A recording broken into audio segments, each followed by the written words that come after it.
Hi guys, so today I'm reviewing this 16mm all manual E-mount lens that I got off of Amazon.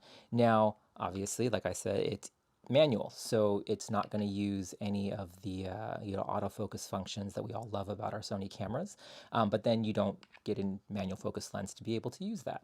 I really like, 'cause I do video, so I use this on my Sony FX3. It has a declicked aperture, which is really nice for video because you're able to make very minute adjustments to the brightness levels and without having to deal with all the annoying clicks that come on regular still lenses. And also, obviously it has the manual aperture ring, or sorry, manual focus ring on there. Now, as other people have mentioned, they are on the stiffer side when you get it. Now that does, go away a little bit with time, but they do remain relatively stiff.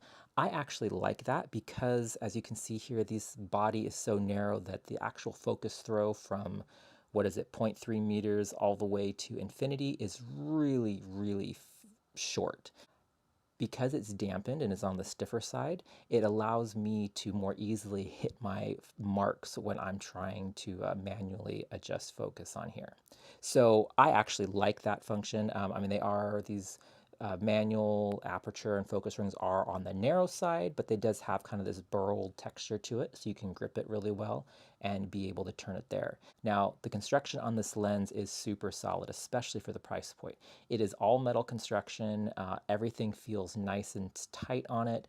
The mount fits really good onto my camera. There's no wiggle or anything on there. It's nice. It does come with this, metal lens cap. However, none of this is weather sealed at all, so definitely keep that in mind.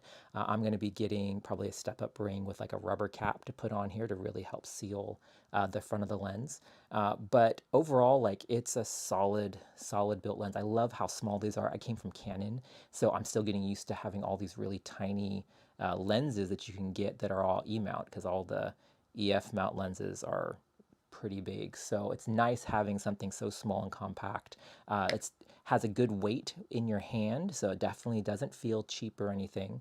Now, a lot of people talk about the chromatic aberrations with it, some of the vignetting, some of the, distortion around the edges. Now, when you get a $300 lens, you're not going to get, no matter what company you get it from, you're not going to get, G Master quality images out of it.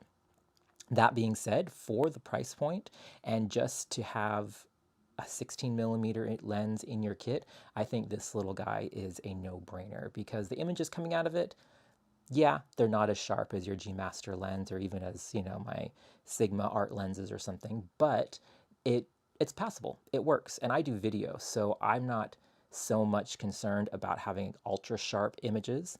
This is something I consider this lens more of a vintage kind of lens. So I run some Zeiss lenses, which are beautiful images that come out of it, but they are on the softer side, especially wide open. So consider this a vintage lens. I'm not saying it's comparable to the Zeiss lenses, but as long as you kind of look at this more as something to play with, something to take more artsy pictures or images with, I think you're going to be quite happy. And then if you don't have a wide angle lens in your kit, this is great just to have, like, especially if you're shooting, full frame.